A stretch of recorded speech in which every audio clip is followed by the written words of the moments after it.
Programmation spéciale pour la béatification de Jean-Paul II. Nous sommes place Saint-Pierre, la cérémonie est terminée. Nous sommes avec Ludovic, séminariste à Toulon.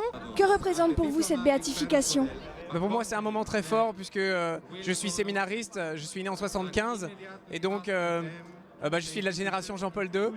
Et la béatification de Jean-Paul II aujourd'hui, ça représente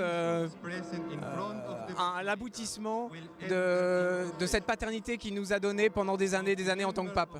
Écoutez, c'est un grand jour pour l'humanité. On reconnaît la sainteté du pape. En fait, on savait très bien qu'il était saint, mais voilà, on se rassemble pour lui dire merci. Merci à Dieu, merci à Jean-Paul II.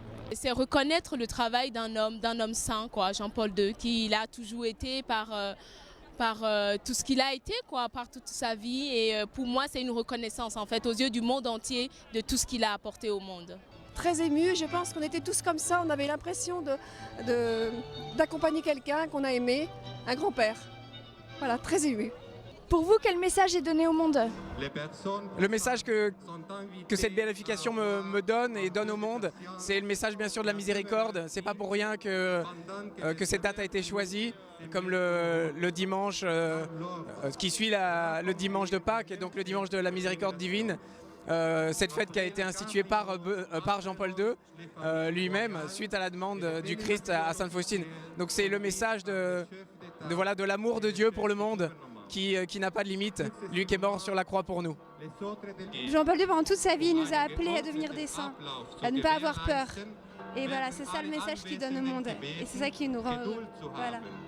Eh bien, que la sainteté est à la portée de chacun de nous. Et surtout, ce que nous devons apporter à chacun, eh bien, c'est le Christ dans le monde, en fait. Apporter le Jésus dans notre vie de tous les jours.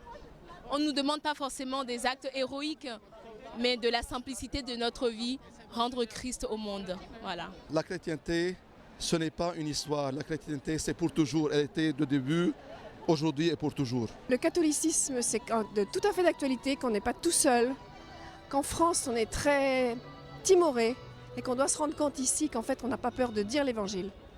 Et ici, ça nous fait beaucoup de bien. On se rend compte qu'on peut être nombreux, que c'est pas du tout la fin d'une civilisation, pas du tout. C'est un message tout à fait d'actualité. Et on repart en Bretagne très regonflé.